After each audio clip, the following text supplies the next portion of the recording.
It can be scary to go alone. Bring a friend. Oh, bring a friend. Leave a vote of me question.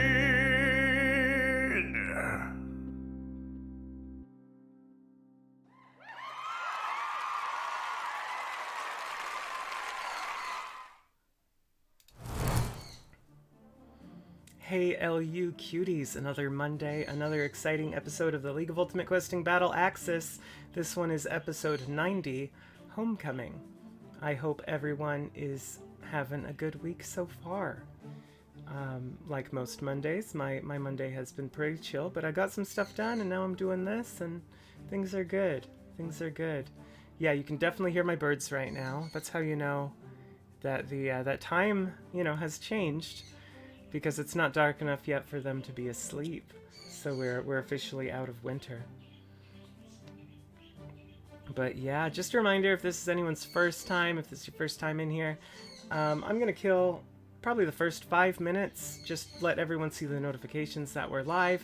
Get on in here, and then I'm going to start the episode. But stick around, because afterwards I'll be back, and I'll answer questions or talk about whatever y'all want to talk about.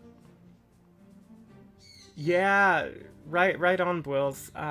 We are getting up there in episode count, and we'll see. Oh, they can't die, Zach. They can't die. They're just immortal terror machines, and birds, that's just how they are sometimes. But it is great to see everyone in the chat. So, Zach, always a pleasure.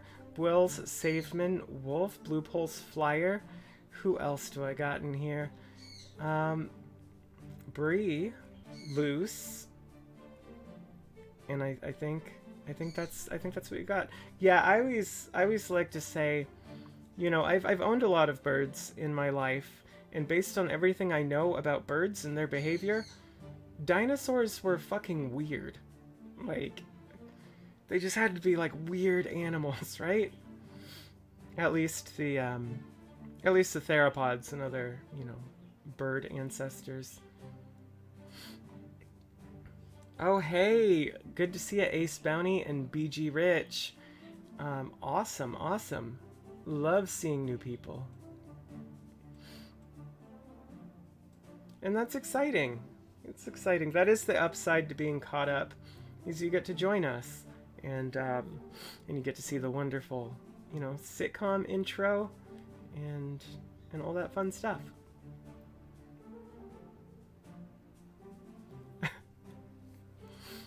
I mean that's fair. Birds are a lot. Some birds are very, very nice and very rewarding, and some birds are just weird and maybe a little aggressive. And I have a little bit of both in my house.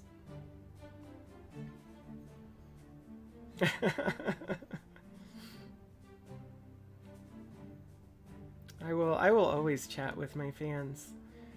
It's what keeps me going. Like I don't think any of us have the self-confidence to not chat with fans, but hopefully we are all very famous someday. Fingers crossed. Oh, that's awesome, Blue Pulse. That's right. You dropped in last week, I think, but didn't stick around. It is lovely seeing you.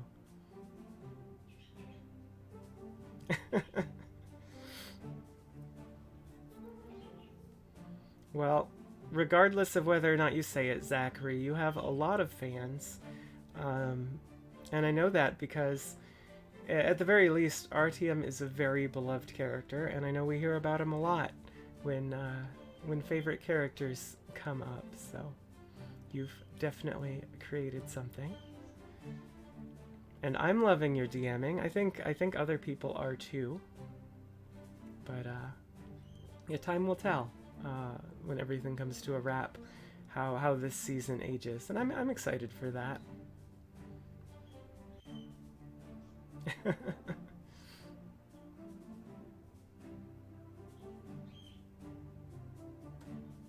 We'll listen to our parents. Well, that said, it is 5 after, so I'm going to bid you all adieu, start the episode, and then I'm going to join you. All I do, and I've been pretty candid about this. I actually just jump over onto the bed in this same room, and I listen on my phone. So let's get it started.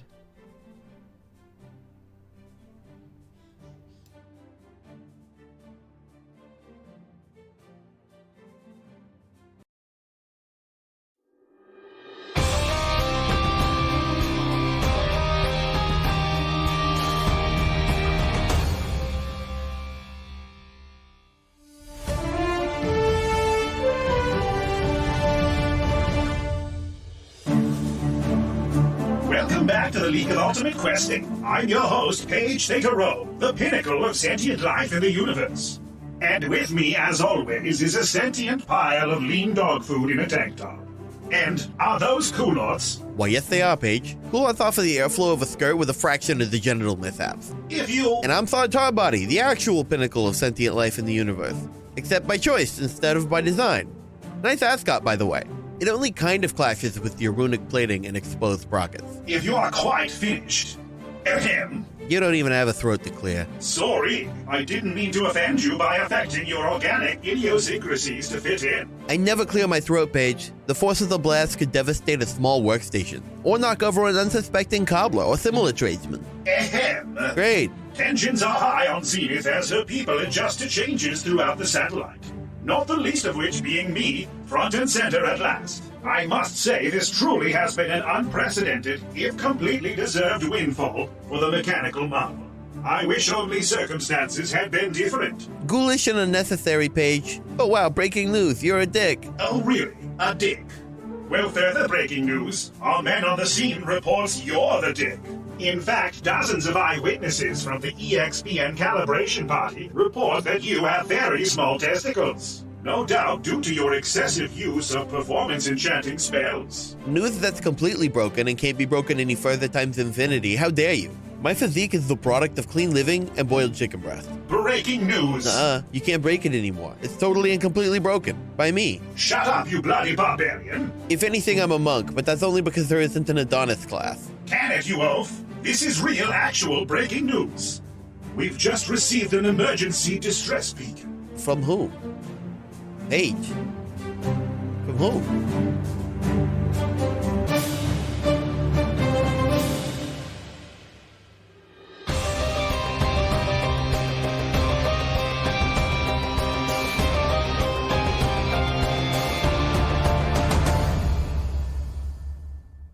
Penny, you remember everything. And yet, it's as though it all happened to someone else. For in truth, it did. You remember the League, your friends, your death, your rebirth, all of your loves and all of your losses, as though viewed from a distance, a scry you can never touch. Memories and images blossom in your mind like the flowers that now bloom on the darkwood tree. And there you stand, in the wake of that which tormented you.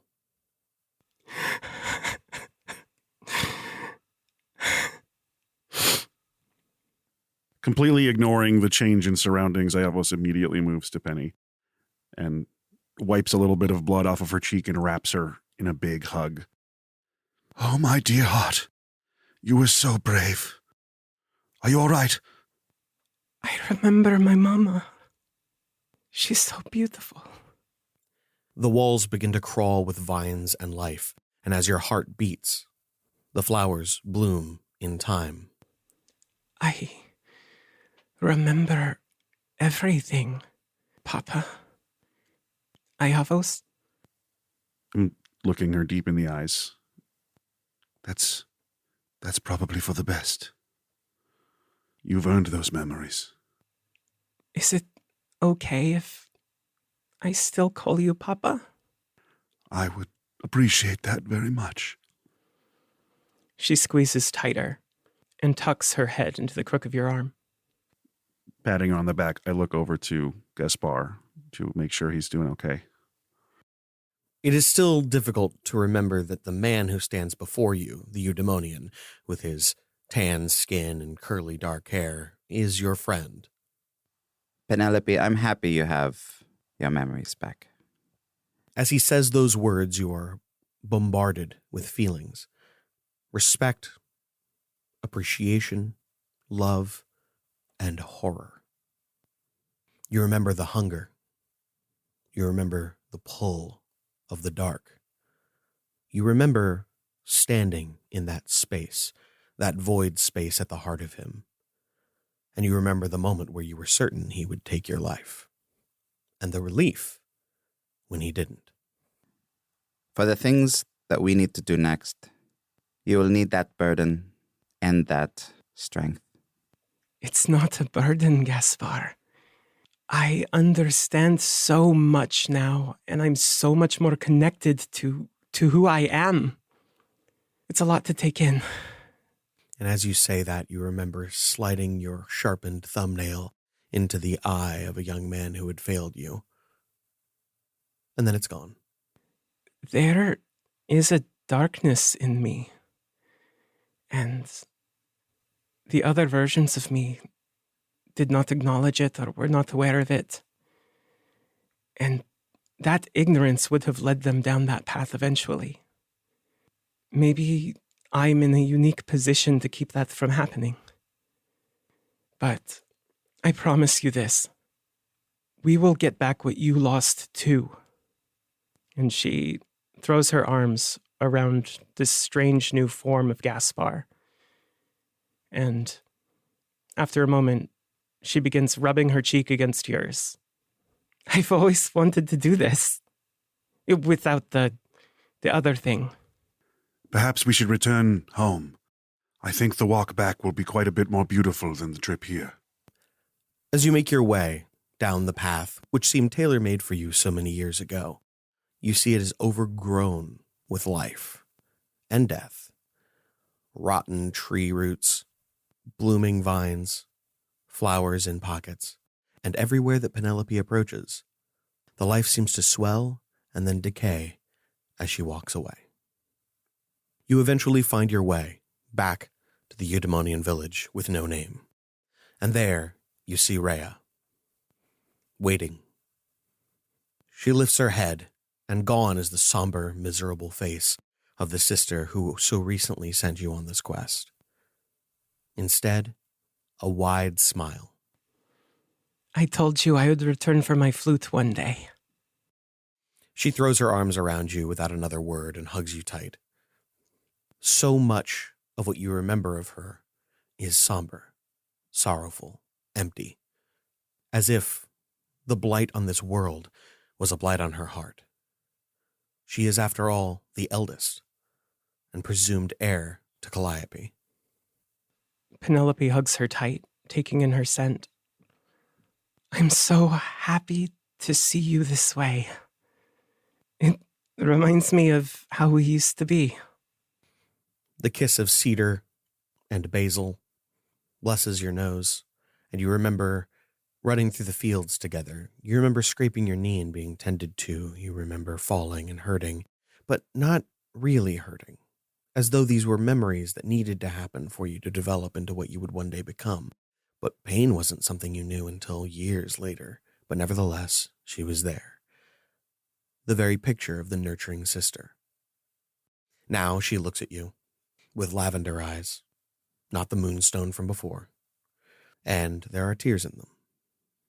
You have a home here if you want it. I will give that to you.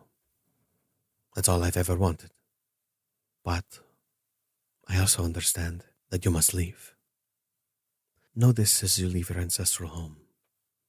If you shed your plurality, you can never return. And if you return as you are, you can never leave again. Whatever happens, I will accept the outcome of my story. Even her voice sounds different. The accent of Eudaimonia is back. Gone is that hard, cold voice that seemed to echo from some dark place in the distance. She sounds like your mother. Without you here, our recovery will be long and slow. The family needs to be together to spread the life that is necessary. But time is meaningless, and in time, I'm sure we will see you again. I think so too. I think it's our fate. For don't the moon and sun also dance together? She smiles. You're starting to sound like me. I think that's a good thing. I do, however, have some less than pleasant news. We have been trying to open up a portal to Zenith, to Error. And we cannot. Whether this is by device of their own design or whether it is something that we simply cannot do by cosmic force, we are blocked from that place. I did get up to some trouble the last time I was there. Rhea, I must offer you my most sincere thanks for giving me a home these past years, giving me a chance to process the things that have happened to us. I don't know what's keeping your magic from returning us back to Zenith. It is a place unlike any other, but I may have a method to let them bring us home. I'd be lying if I said I hoped you didn't have such a thing. I will return to the home you gave us and collect my things from thy workshop and begin the process. I have to ask, though, when we first went into the Darkwood, you and your siblings said that they saw us coming. It was prophecy that we would arrive. Is that us guiding Penelope? Or were we meant to be here helping in this?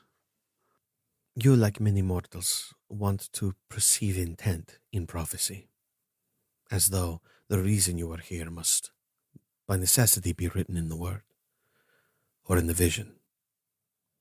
Neither are true, and both. You were here because you were supposed to be here, and you did what was inevitable. And now, you reap the benefits, and so do we.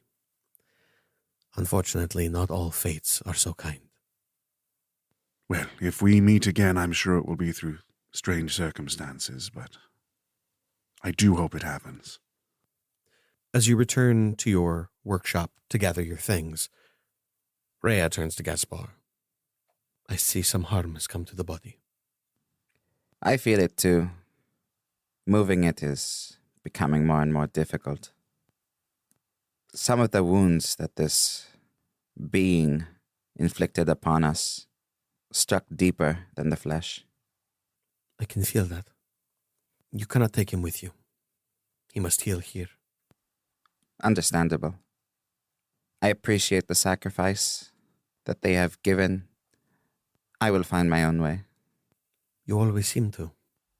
If I were to leave some sort of gift or payment, what would they appreciate? She walks to you, places her hand around the shoulder of the body you now inhabit, turns you towards the Darkwood, and shows you what has become of your actions. Flowers, leaves, and life slowly returning. And she says, This is the payment he would have wanted. And the fact that he will be at the heart of so many stories, that is enough. I feel as though that is a gift for all of you, Demonia, for some of the suffering that I have caused. She gives you a kiss on the head, and then says nothing. Yavos, there is much to bring with you, and you could bring it all. But my question is, what does Yavos leave behind? The things that Iavos leaves behind are the memories most tied to living here. New cookware that he has borrowed and been gifted from neighbors. A recipe book he collected from Eudemonian chefs. All of the furniture and baubles. The only things he's really focusing on packing up are the things tied to before this all happened. The things from the battle. Wrongs that need to be righted. As you go through these wrongs, you find one in particular that strains your heart and conscience. A chest. Inside, decayed bones of an erstwhile enemy, and across them laid the chivalric edge. What do you do with these things? I don't feel like Ophidian Ashpool ever had a home. Not in his adult life. It's certainly not Eudaimonia, but it's also not Zenith. But he made his adult life as a hero in the League, so I feel best to try to return his history to them in this. The clerics of Aura would know far better than Iavos what significance this would hold for the League and if there's anything that could be done. I, of course, pack away close to my heart an enchanted bottle filled with sea foam, a cruel whip, and the golden arm. On the desk, after all of the notes have been packed away and tidied up, a drawer is open and 3 bracelets are laid in a circle. There are runes carved into the wood of the desk between them, and notes hanging on the wall. Endless notes he's been taking on how they work. The ring gates, planar transport, divination, and he thinks he's had a method to send a signal. He just needs a power source. So, fishing through his old things, he finds a coin bag and rummages through looking for one of his remaining quintessence and places it in the center of the triangle. The coin dissolves and turns into a chromatic mist. And as it does, the bracelets light up, not their customary purple, but instead bright, angry red. A distress beacon. We don't have very much time. Are you ready, Penelope? Gaspar? Oh, I am going with more than one dress this time. Penelope starts racing around and collecting her things, shoving them haphazardly into a large bag. The luggage the lot of you managed to put together, all except Gaspar anyway, is much more than you had imagined. You leave a lot of Eudaimonia behind, but the possessions of 4-5 adventurers is a lot. And you pile it all outside in the nearest open area. And then you wait. As we're readying ourselves, I take the 3 bracelets, put mine on my wrist, put Gaspar's on the golden arm, take Wushaw's, and put it on Penelope's wrist. You know it's his, because barnacles have begun to grow along the edge. Long dead now. Running her thumb along them, a tear comes to her eye. And almost on cue, a harsh, jagged portal slices through the flesh of Eudaimonia, hanging in the air, prismatic and impossible. Scenes of worlds long gone and worlds yet to come spill out and almost seem to reach forward like liquid just on the edge of a cup. But from it does not come a representative, and it does not hold itself open for long. Instead, spewed before you is a large metal chest with the League of Ultimate Questing symbol blazoned on the top. And then the portal closes. That's strange. That was the quickest we've ever been rewarded. I don't smell a reward on this chest. And I will lean down to investigate it. Then how about for old time's sakes, we search for traps? Guidance. That is a 19. Gaspar's phantasmal blob of a body is going to circle around the chest and then use the golden arm to check the seams, give it a few taps. Anything suspicious? Nothing that you can tell. In fact, there's nothing special about this at all. It's not magical. It doesn't seem to have any aura or any kind of suggestion that it's anything more than a metal box with some shit in it. I'll give a cool guy smack on the side of it to pop it open. Fonzie it open. Yeah. Don't want to drop any names. You successfully pop it open, and inside what you find is flat pack furniture of a sort. It's all metal rods and rune carved stone and random parts and pieces. There's a couple of crystals and some generic supplies, and it looks like a set of instructions. It says, "Welcome to the League of Ultimate Questing. We're happy to have you as a new hub world. Please set up your ring beacon at your nearest convenience, and we will establish a portal." Penelope, maybe you should go fetch Zosimus. What is this little L-shaped wire for? I can do that, Papa. Thank you, dear. You run off to find Zosimus, no doubt in the library, and you, Iavo, set to the task of building this ring gate. Oh, I roll up my sleeves and go full IKEA on it. I would like you to give me an Arcana roll, but you're rolling at disadvantage because this is Magitech. Okay. That's fair. First time using my new D20. Thank you, Fennec and Fox. Not a sponsor. Ooh, okay. One of them is a 28, and the other one is a 13 because I rolled a 1. Beautiful. You know a lot. You've learned a lot. And being here, you've definitely developed some new skills and knowledge. But roughly 20 years without any exposure to Magitech has softened some of those skills. You managed to get the gist of it down, and the instructions absolutely help. But there are some things that don't quite fit right. All of the magical components are correct, but the mechanical ones aren't quite there. But Penny does not come back with Zosimus.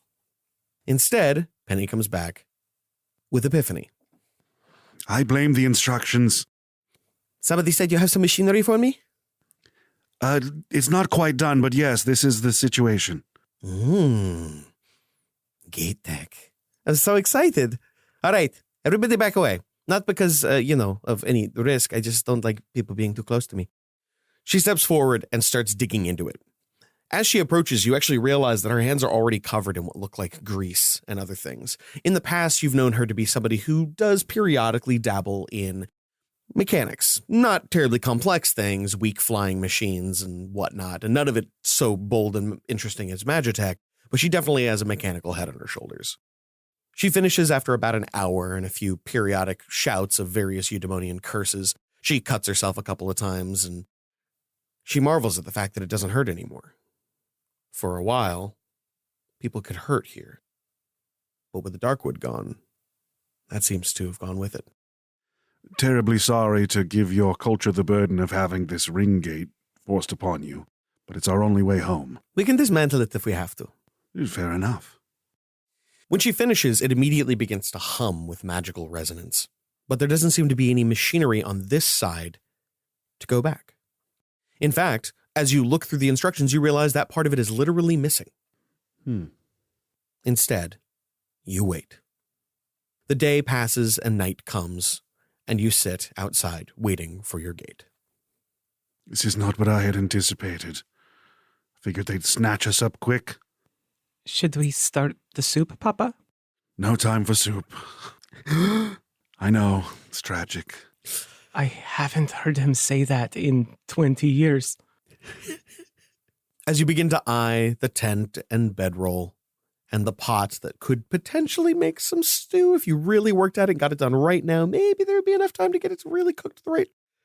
And suddenly the gate opens, casting that same ethereal, impossible light on everything around you. Not the jagged, harsh, and fluctuating thing you saw before, but a smooth, even, perfect gate. Suppose it's time to leave paradise. It's beautiful in a way. I'm going to miss our life together here. Well, at least we can look forward to our life together there. I wouldn't mind coming back if I was able to enjoy it. That surprises me, Gaspar. I thought you hated it here. I hate the concept of it, but when you're here, it makes you forget. Can't beat the food. I'm not looking forward to what awaits us on the other side of this portal. But at least we'll be together. Your family has said their goodbyes over the last several hours. Villagers have come and given you their thanks and blessings. Charms, small tokens, all placed around the gate in remembrance of your deeds. And so when you walk through the portal, you feel complete, resolved, and ready for what lies ahead. I want all of you to roll me an opposed grapple check. Ooh. God damn. This is the tiniest penny. I bet I'm tinier. 2! Ooh! 13. 18. All right. I only have a +1. That's good for Edelpenny. Yavos, you step through and you immediately find yourself thrown to the ground. At first you imagine that it was the gate, there must be something wrong, but when the knee gets pressed into your mid-back and a hand gets placed around your throat holding you there, you realize something's wrong. Gaspar, you see the shadow of yourself reflecting in mirrors. And as that mirror reaches out a hand and grabs you, you expect it to pass through, but instead, something hard grabs tight on your very soul, and the pressure is overwhelming. Penny. As the antiheroes bear down on you, you do your best to fight.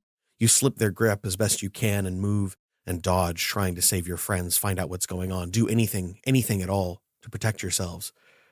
But they swarm you. 1 you might have managed, but 2 is impossible. And as they subdue you, bringing you to the ground, you are completely at their mercy.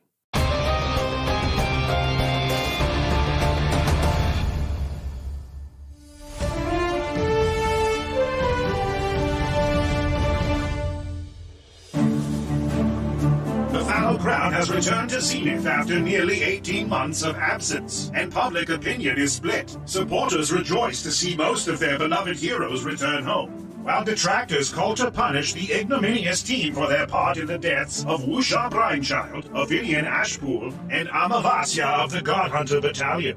And no one is taking more heat than Penelope Farthing, who seems to be sporting a brand new set of fleshy duds. I gotta say, Paige, I'm disappointed. Benigos has gone from a sprightly doe to an Amazonian princess to a bookish nerd. Definitely a step down for the plural punching bag. But she's not the only one. Iavos has a daughter sporting a wicked paunch. My guess is this pudgy pencil pusher survived heaven on nothing but angel food cake.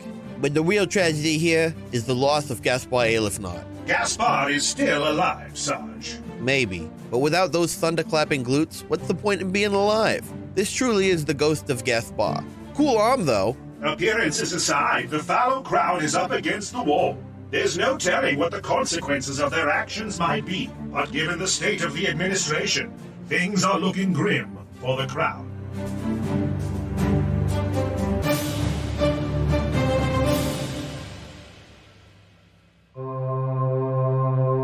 We're about to witness a planar phenomenon, a keyhole between worlds that only marketing can penetrate. Join me as we glimpse into the Adverse.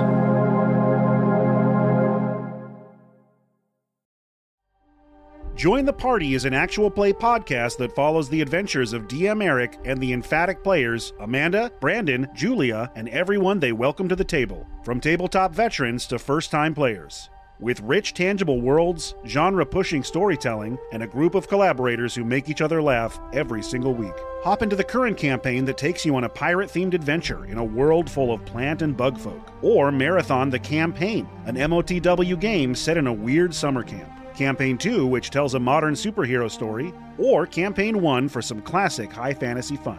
And don't miss out on After Party, a monthly release where they answer fan questions about the show and talk about how they play the game. So what are you waiting for? Join the party. You can find it wherever podcasts are available, or go to jointhepartypod.com. Hey, all you cuties! I mated you a mid-roll, and here it is. We've been getting a lot of great lore discussion and theory craft in the Discord lately, and it's always fun to watch. Also, new members keep pouring in, and they're quickly welcomed and assimilated by our very special LUQ community. What a smooch on the heart that is every time we see it. As promised, here's a spotlight on Battle Axis teams from our high-tier patrons. Starting this week with the hero-ranked team, the Band of Gumshoes, the Gutter Snipes, with Psychic Skeleton as Damu Abzu, Brandon Wills as Luna Shadowpaw, Steinhammer as Valnar Yugibnov, and Dana as Waffle the Warforged.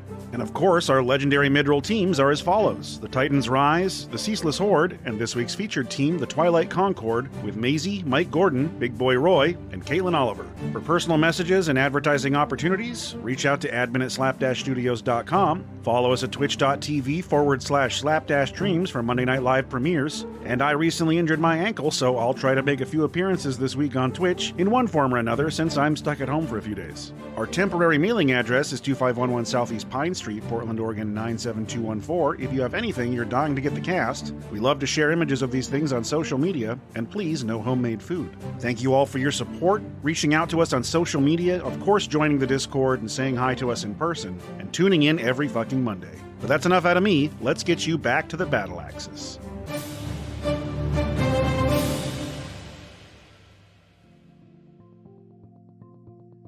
Hello there! I knew where to find you because of reasons. But don't have a fearful happening. Just say hello to your friend, pal, and sales lad, Divinathan from Skryko. By now, you've fully surrendered yourself to the magic and awe that is Skryko's vast and baffling line of Lookafar products. When it comes to changing the way you peep the Relio, we can't be beat. We've even done divining for your hearing holes with the magic of sound. Well, now buckle up your safety pants and squat sturdy for a whole new Skryko offering. Now you, yes you, can smell the future and the past. Maybe your dead and dug down daddy made the best meatballs and you're dreaming of the day that you can whiff those savory orbs once more. Maybe some nice lady on the train bus had a squirt of special love spray on her neck and décolletage, and you want to relive that olfactory stalking. Perhaps you fear for imminent fire in your immediate area and want to smell the smoke before the pokes start choking. Well, now you can with Snivination. Be the sniff-happy nose oracle you've always dreamed of. Take a whiff of yesteryear and tomorrow town, all from the safety of your own chronological normality. These egg-sized rune boosters fit right in your sinuses, like a roast boar in a backpack. Their hefty and non-toxic enchantments will turn you into a regular Nostradamus. Don't wait, sniff now, and more specifically, sniff later and also before too. With Snivination from Skryko, we smell what you have done.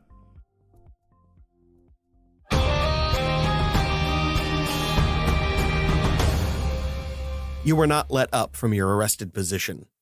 Instead, you are handcuffed with Magitech manacles, whose clasps bite deep into your wrists. It's nice to be home. You are under arrest for crimes against the Zenithal hierarchy. You are being detained until a representative of the commissioner can deal with you. I'm the one you want. I accept my detainment. Let my family go. He ignores you. You are all brought to your feet. And then, on your faces are placed a set of spectacles. As soon as they are, you are immediately blinded. What precedes is a sequence of hallways, doorways, elevators, and long walks, before you are finally released from your bondage. And you find yourselves standing inside of a room with 4 beds, a toilet, and basic essential amenities. The anti-hero standing at the doorway closes the door. You realize that all of your possessions have been taken off of you, with one exception, the bottle which contains Wuxa's seafoam. Well, that was a quick ending to our adventure. If I knew I was just going to get stuck in jail. Eudaimon jail is way better. I knew there'd be complications waiting for us, but I didn't expect to get suplex the second I stepped through the portal. Suplex would be a good combo name. I wish I'd made that soup now. That's why we should always bring traveler's soup. You wait, and you wait, and you wait. Something you've been doing a lot of over the last 24 hours, or at least you assume it's been 24 hours. The disorientation you felt while wearing those glasses was pretty overwhelming. You have a hard time remembering exactly where you went or how long you were there, or what happened to you while you were under that state. But now realizing that you've been disarmed and relieved of all your possessions, it must have been longer and more complex than you had thought. Penelope, we have to stop playing Ice Cry. There's only so many things left in this room. But I still see so many celebrity faces in the wood grain. Oh, like this one. I scry with my eyes. Someone wearing jungle jorts. At Jungle Jorts, the door opens. The person who walks in is not Rain, like you might have been expecting, but instead, Scott Humphreys. God damn. I'm sorry, who the hell are you? Hello, Yavos. I'm Scott Humphreys, personal aide to the commissioner. Oh, the commissioner. Wonderful. What happened to Rain? he pulls out a clipboard and starts flipping through the pages. Hello, I am here to ask you a series of questions that pertain to your detention. Please answer carefully. As the answers could relate to a later trial. So, do we each answer separately or all together? He flips through a couple more pages. It doesn't say. Let's do individually. It's all admissible. You're supposed to be interviewed as a group because you're being tried as a group. Okay. Yeah, let's say as a group. And then if you have any additional independent answers, feel free to give those to me at your own leisure. Do we get to know our charges? Ooh. He starts flipping through the pages again. You're the commissioner's assistant. Yes. You must be very confused. He so gracefully avoided the question about rain. But yes, we are confused. Let's continue. What foreknowledge did Commissioner Isago Shigure have regarding the Darkwood? Nothing to my knowledge. Our team wasn't actually concerned with the Darkwood. We were concerned with error. I don't think I ever heard him mention it. It was not a conversation we ever had. Okay. Was he aware of the impending attack on Zenith? Specifically referring to the attack on the press conference. No. Another version of myself, an aberrant one, organized that, and I'm willing to take full responsibility. Well, I'm sorry, what were you saying? Say that again? He has a pencil, firmly trained. There are far more official people we can say things to than this individual. No, it's okay. She can just go ahead and say those exact words again, please. It's okay, Papa. Don't go overboard. Be terse. I owe the League and Zenith, especially Kinuant, an apology and a formal statement. Okay, wait a minute. I thought you had your memories back. We have a policy as the Palo Crown. I did terrible things. Wait. Did terrible things. Yes, like you deducted us a few points in several quests. I want to make it right, Gaspar. We'll do that later. This is not the place for these truths, or lies, or whatever.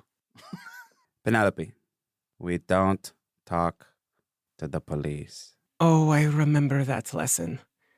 I'm sorry, I forget. There are no cops in paradise.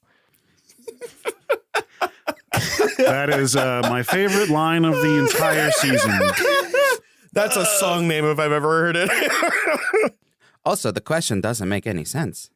How are we supposed to know what the commissioner knows? He continues writing everything you're saying. Yeah.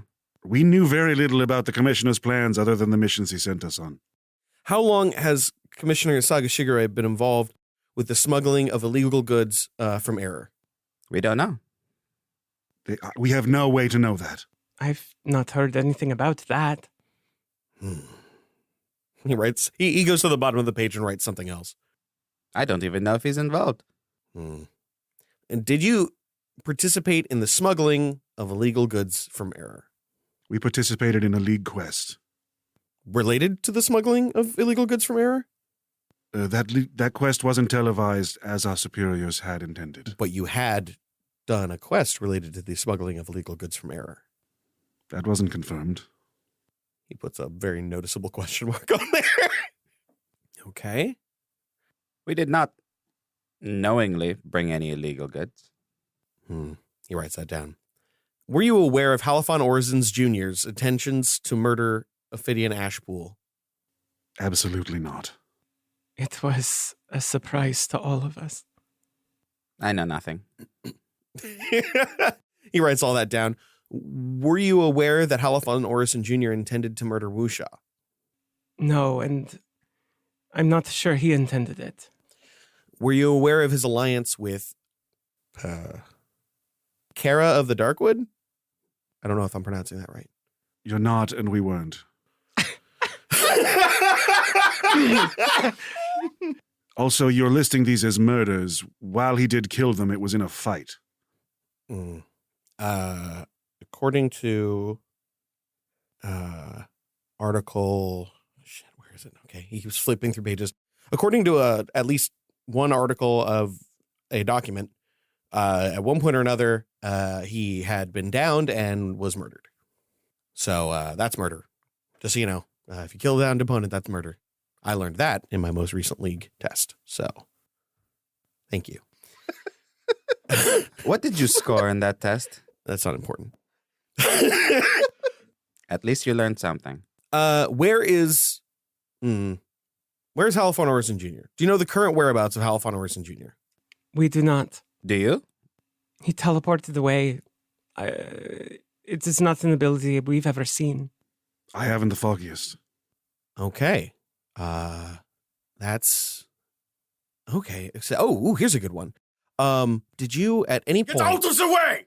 No, you get out of the way! Privilege!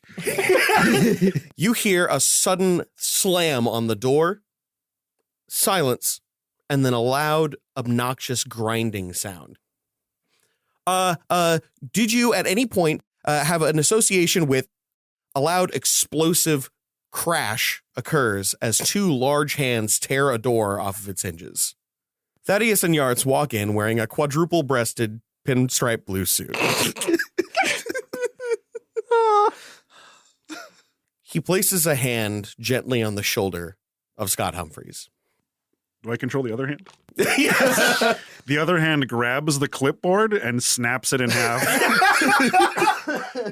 As the other hand does so, it bursts into flames. Are you aware that you are currently in violation of, so many laws? He looks up. You are under arrest for the destruction of Zenithal property. Bill me. I know my rights. But it seems you don't. Overstep! It is important that you understand that these people are entitled to legal representation, and asking these questions is, it is beyond the pale. 26 minutes prior to their defeat, paperwork was filed granting them legal citizenship of the Spoke of Verata. They are wards of one Isvet Pritchard, High Priestess of Odette, and personal advisor to spokesman Johann Gerter. Please follow Crown. If you join me. He stands, hunched over, pressed up against the ceiling, gesturing for you to leave. Clemency! We need to get our things. We have skeletons, so to speak. In your closet, should I write that down? You see the grip tighten. All of your possessions have been moved to Taudok. They will be transported to Verata. Gaspar, I'm so very glad that having you on our team ensured we had a good lawyer. And I'm so glad I prepaid them for several lifetimes. Thank you, Mr. Yachts, Mr. Thaddeus. Absolutely our pleasure. Service with a smile! Yes, Daddy. Keep smiling. 2 smiles, best face. He gives a perfunctory smile to Thaddeus before continuing to lead you out. As you go down the hallways and eventually find yourself to an elevator, you are greeted by the covered, mirrored faces of the anti-heroes who, until recently, had detained you. Gulp. One of them seems to now be wearing a sling. We got a good lawyer. You've got like 1.5 good lawyers. Yarts pats the man on the not injured shoulder as you continue past them. Sorry. We're not sorry for anything because we're not guilty of anything. You enter an elevator, enter another hallway, walk a few steps, and eventually find your way to Tau Dock, a civilian dock not designed for use by the commissioner. Thaddeus and Yarts lead you onto the dock proper, where you find a sleek, black Aether schooner. They indicate that they will remain nearby and clean up the mess that they have made and you have made, and that the driver knows exactly where to go. I hope it's to a restaurant. Did you all notice how that Scott Humphreys fellow was questioning us? The way he was referencing Commissioner Shigure, it all sounded past tense. Like he was working for someone else. That was my assumption as well. Perhaps some of the developments that we have cost Shigure his job. I suppose it's possible. We've been gone for a while now. You continue your conversation as you sail out from Taudoc and approach Verata. He did say Sister Isvet, yes? You heard that. High Priestess of Odette. How long have we been gone? 19 months, 3 weeks, 2 days, and 11 hours. The minutes don't translate as easily. But I'm very happy to hear the name, Sister Isvet. Far from the hells that bore its denizens, Verata is a city of beauty and luxury. It is organized into 4 triangular districts, each with their own prominent design and aesthetic. The 2 outer districts, making up the clockwise and anti-clockwise triangles, are known as Eresia and Calera, respectively. Both are replete with Gothic architecture and strong religious overtones, and serve a largely residential purpose. However, Eresia looms tall over Calera, with its palatial estates, towering cathedrals, and monuments to dark gods. Calera, on the other hand, could almost be called a slum, that is, if amenities weren't so opulent. In place of the manses and palaces of Eresia, community estates and apartments make up the majority of Calera's structures. It's clear that the classes of Verata are harshly divided, both by commerce and geography. The triangle at the center of the spoke is known as Avidita.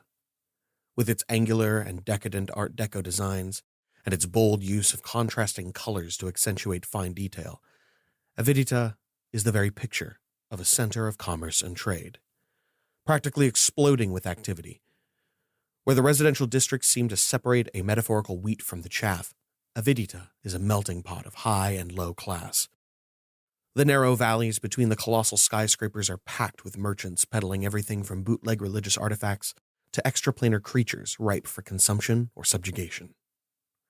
Finally, there is Violenza, the innermost triangle nearest to the hub.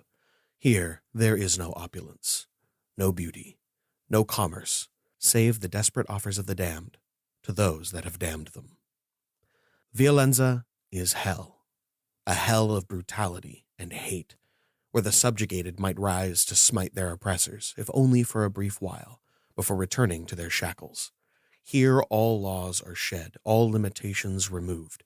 It is a monument to the agonies and treacheries manifested by a seemingly lawful society. As you approach, the craft is halted by a sequence of complex security protocols. You end up waiting nearly 2 hours before being granted permission to land. However, it is neither dry dock nor public port that welcomes you. Instead, you nestle into a space between several massive skyscrapers at the center of Avidita. There, you find not the harsh stone and steel of the urban sprawl that surrounds you, but a modest home with a breathtaking garden where rabbits roam and the sun seems to shine despite the shadows of the monoliths which surround it. As you disembark, you see a man. He works the soil of what will one day become a permaculture mound, designed to balance the chaos of nature into self-sustaining ecosystems. He is a healthy man, of broad shoulder but thin and middling in height. His hair is a mess of wavy, thick steel gray and silver in contrast to the black of his brow, and his complexion is that of a man who works in the sun. His features could be considered plain, but they bear a charming asymmetry that grows more appealing the longer they're observed. His eyes are rich, bright brown, like light shone through honey in a glass jar, crinkle as he smiles. But as a rabbit makes its way past him, those bright honey eyes flash red like blood. His hand flashes down, grabbing the rabbit by the throat, snapping it. He gnashes his teeth and breathes deep before returning to normal. And the smile creeps back in.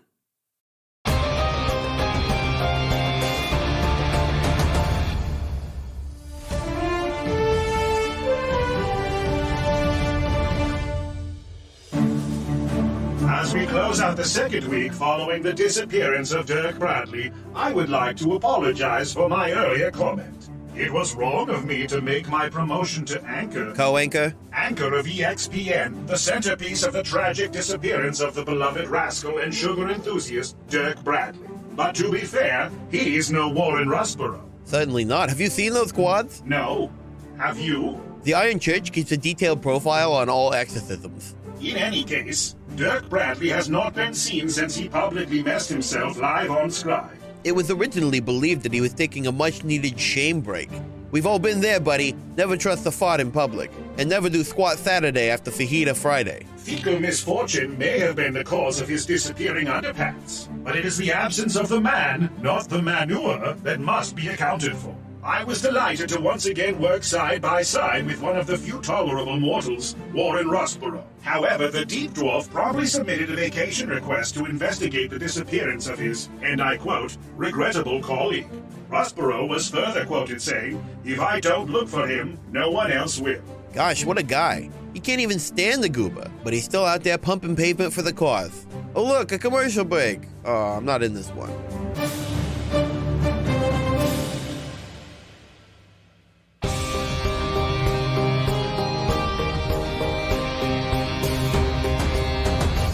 Well, that's spooky. Don't trust gardeners, I guess. Sowing the seeds of chaos over here. I was about to say, is this place lawful evil? That is the antithesis of my alignments. That is the antithesis of rabbits. Can't imagine a more chaotic good creature than a little hop-along buddy boy. I mean, we got out of jail real fast, and that's a good thing. But Scott was trying to get all up in our business. Thankfully, he's an idiot. I love useless fantasy lawyer. That's a fucking fantastic little character. I'm into that. It was actually kind of disarming. Hey, to be fair, he is not a lawyer. He is a personal assistant. Useless fantasy legal file clerk. Paralegal. Though he can't even go out and get coffee right. Like, Aw. I said no cream. poor Scott. Back on Zenith, baby. Back on Zenith. Back on Max. Mm-hmm. Back on that Max. What Oh up, yeah, everybody? Max is here. Back in Max. Back Hit in his Max. sack. I had a month of hanging out with newborn baby. That's been a lot of fun. How's that been? It's been great. I thought you were going to say I'm so over it. I'm so so done. Turns out you don't have to give them back after 30 days. What the fuck? It's a really cute baby. Kieran Aw. is a very cute little boy. He's been really sweet. He looks so much like the two of you. It's unbelievable. It's fucking wild. It's weird to look at a child and have literally my own eyes looking back at me. That's fucking nuts, dude. Right, and the first time I met him, he made devil horns with his hands. That's true. Yeah, Nice. fucking rock on, little baby. Let's go. He knows what's up. Any favorite moments going around the table? Ugh. I mean, it's fair if there isn't, because this was like a very mild, very moderate chapter following a lot of intense shit. I dare say this is the kind of episode where it's almost easiest to pick favy momos. Yeah. I have one. I know That noise was like, because if you're looking at me because I'm going first, but like obviously I got upset. You put the obvious one. It's the return of Yarts. Yep. And, Yeah. and it just works so 100%. well. Yarts and Tatty. Yeah, I was yeah, excited Thaddeus writing and this. I Yarts, was yeah. like, they're coming back. They're coming back.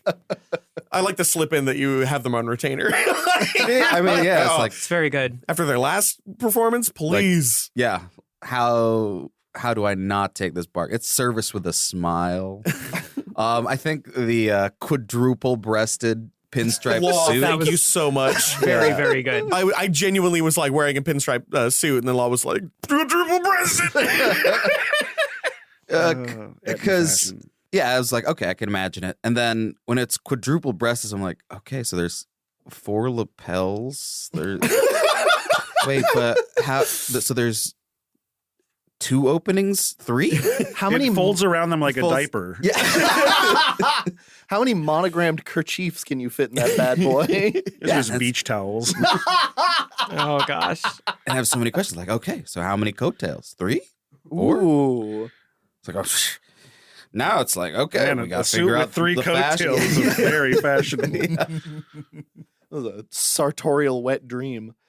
Not to focus too much on the fucking prison scene, but the implication of a game of I Spy that lasts for an indeterminate amount of time in an empty fucking room is so goddamn funny. That was such a good choice, Angelo. Like, I love that. You're just like, we cannot keep playing I Scry. And This is fucking bullshit. Dana, you being like, no, the wood grain. It's like, so good. Oh, it was Stormclad Thundertongue. You were asking for like a joke feed line there, and I was going to be like, no. Last time I guessed the left pillow. This time, That's great too. Oh gosh, I don't know. I kind of liked the early parts where we're just kind of resolving the end of the Evdaimonia stuff. I mean, literally having even a second to breathe. Yeah, no, my favorite part is that Rhea is not scary anymore. Because I love that for her. Yeah. For the longest time, I wasn't sure if I wanted her to have an accent or not. Now I'm like, oh, cool. Now I can explain why she didn't quite have one right. I'm like, by the way, folks, that's what I call a retcon. Where I'm like, how many voices have I done for Rhea? A lot. Yeah, it's because she was possessed. Don't worry about it. Oh, I thought Hand wave. I was like, oh, that's some shit genius Zach foreshadowing that I didn't even notice. Yeah, her voice changed when the Darkwood corrupted Sometimes her. the best writing is after the fact. absolutely. I wanted everybody to know, as much as I love the illusion that I'm good at my job, I feel like it's only fair that I let you honestly know how much I just go, oh shit. Or when you're that good. There you go. Rolling with it's a skill. In my long campaign, my players once asked me, do you actually prepare for literally everything, or are you just the best bullshitter we've ever met? Because I was very fast at spinning up things on Roll20. And I said, do you really want to know? And they said, no. Yeah. Before I met Dave, I genuinely didn't believe that anybody could plan for everything. And then, my gosh. yeah. Dave Milodnov exists. Yeah. Such a unique preparation style. A name you might recognize from the mid-roll, everybody. Yeah, and an episode of D20 Questions. Probably isn't. Listen to that if you want to know more about Dave Mlodinov. Our boy. Yeah, sweet boy. I think, the first half ending with like, well, here goes nothing, and immediately getting fucking tackled to the ground by those mirror-faced hooligans. Yeah. That was pretty juicy. I enjoyed that. I was really looking forward to that moment. I'm like, oh, it's going to be great. Walk through and immediately get a knee in your back. That was very good. I really loved your thing about the bracers and everything like that, like having to actually like spend a quinn to make it work properly because, indeterminate distance and all that. Figured I had to improvise a ritual. I'm like, let's do it. Perfect. But no, in general, I feel like this was a really nice opportunity to kind of relax a little bit, but also to show that Penny's more important to the world than they realize, that like Eudaimonia actually kind of hinges on her still being there, and her not being there is it's going to be rough. Oh, I was legit about to ask Rhea, so what happens if, and then you just started talking. I was like, oh, I guess I don't have to ask. Yeah. I generally try to make sure I give an opportunity to say the important shit so that you guys aren't forced to ask. But then I'm also like worried that it's going to come off like, man, people are really nice about exposition, huh? Yeah, and nobody asked how Eudaimonia could have jails but no cops. They're horny. That's fair. Just clarifying. Yeah. They're consensual jails. Yes. Consensual jail. No, they are. That is precisely what I was thinking when I said that. It's like, yeah, I deserve 30 days. Ooh, 30 days. All right, everybody. This has been really, really fun. I really appreciate Hediger the Editor for editing this episode. It's a nice tight one, hour 20. I think that's going to be a relatively easy one to cut down. Bree Golden is not working for this particular chapter because she's working overtime for coming chapters. She's been busting her ass trying to come up with some really cool shit for the upcoming maps, and we've been working together real hard on it. So even though we won't be seeing her maps today, we will be seeing something down the line. She is also walking my dog right now, so thank you for that. Yes. And your baby. And my baby, yeah. Other than that, I really just appreciate everybody for getting through the last two chapters. Overall, that must have been some of the hardest shit you've ever seen. And based on the reactions I'm seeing in the goddamn Discord, yeah, I definitely left y'all in a rough spot. So hopefully a little bit of downtime has helped you feel a little bit more comfortable. And I think this is going to be an episode worth your while. So until the next time, we wish you luck.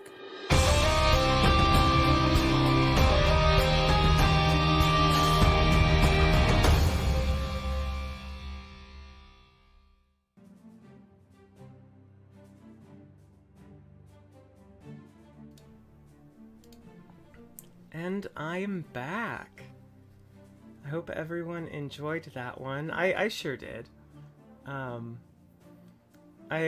don't totally remember everything in this chapter because all I remember is that I did not sleep at all the night before, and Law was similarly very tired, and so we were just a little bit groggy all day, but back from horny jail. I don't remember saying that. But yeah, I'm glad y'all liked it. There are actually a shit ton of outtakes, so I will try to catch up on outtakes after the stream ends. As always, those are going to be posted in the Discord under bonus content.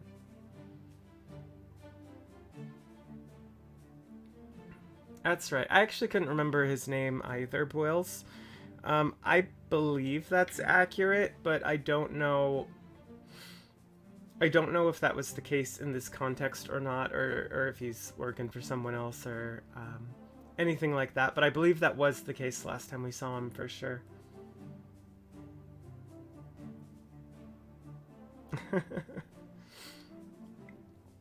Hatching Pokemons on Pokemon Go. Ace Bounty. Yeah, that's right. So is there anything y'all want to talk about? I know there's probably not like a ton of questions about this one, but it was a nice kind of follow on and wrap up from the last chapter.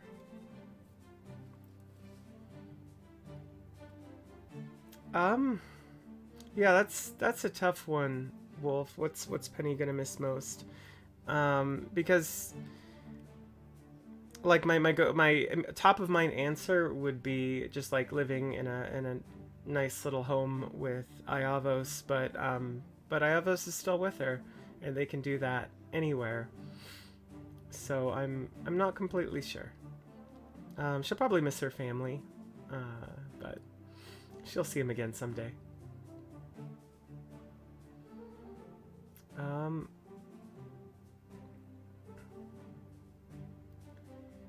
Was there ever a chance Penny would not have left? No way. No. Much like other Pennies, this one, when she went to the Darkwood and kind of experienced some feelings that Eudaimonians don't usually experience, it awakened. It awakened, that wanderlust in her. So there's no way she was staying, and especially when she got her memories back, she has a lot of unresolved business. She has things to atone for. And yeah, she also just owes it to her team to see this through.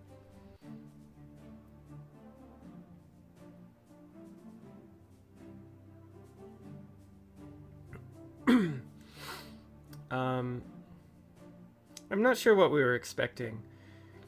Honestly, if I had thought about it, getting apprehended makes complete sense, but I didn't think about it, and so that caught me off guard. I was just thinking, it's been a long time. We've been out of commission for a long time, and I just expected to, go home and chat with Rain and, get reinstated, and it was a lot more complicated.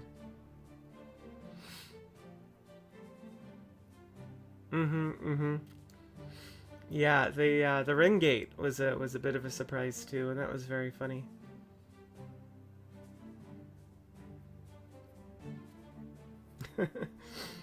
Yeah, I was very forthright when I was playing Penny in the jail, answering the questions, and that was just she's very good aligned. She wants to like more so than following any of the advice, which is very good. She wants to apologize to people and make up for the actions of Penny Dreadful, and that's kind of where I was going from it, and it's what I was feeling. It also makes the scene more interesting, and it gave some kind of fun interplay against Iavos and Gaspar, who were both being much more careful. Well, I mean, Iavos' strategy is to be very careful with his words, and then Gaspar's strategy is just to not say anything.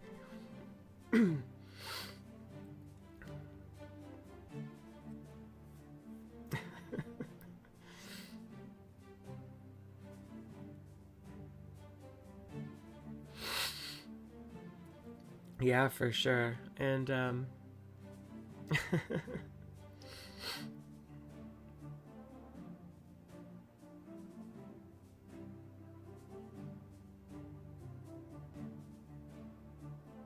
that is fair. That is fair, Law.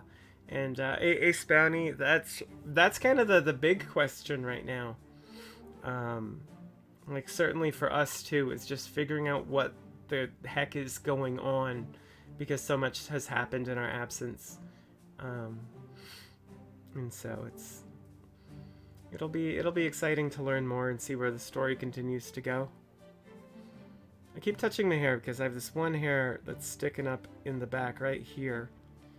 But I guess that's my life now.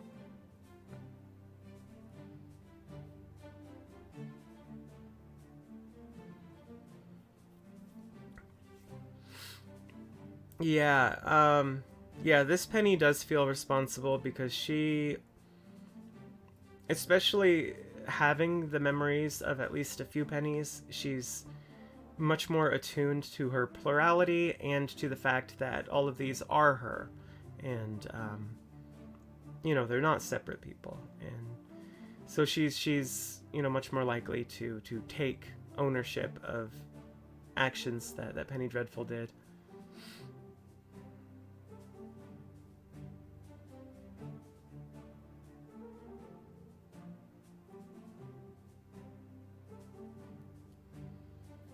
That's a really fun question, Wolf.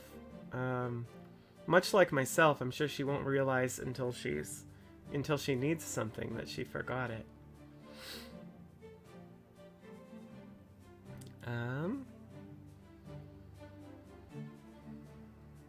don't know. I don't think she really is hurting for much. Like, old Penny came in literally a dress and a sword and a shield.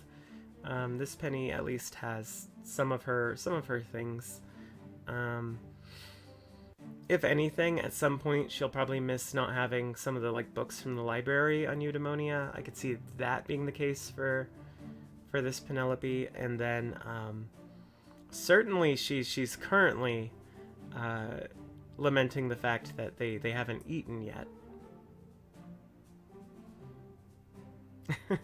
Forgot my toothbrush.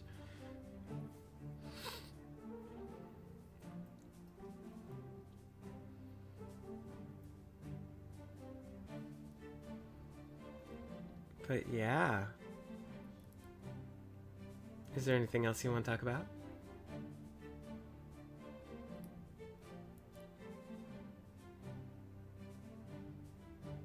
If not, I don't know how Law's internet is doing. It must be like an outage if it's still out. But I didn't want to hang out too long so that he could stream, but that looks like that might not be the case. Well, thank you. I'm glad you enjoyed it, Wolf, and thank you, Wills, as well. Hey, it's back. So I'm going to go ahead and give up the streaming space to Law, but thank you all so much. Have a fantastic rest of your week, and until next time, we wish you luck.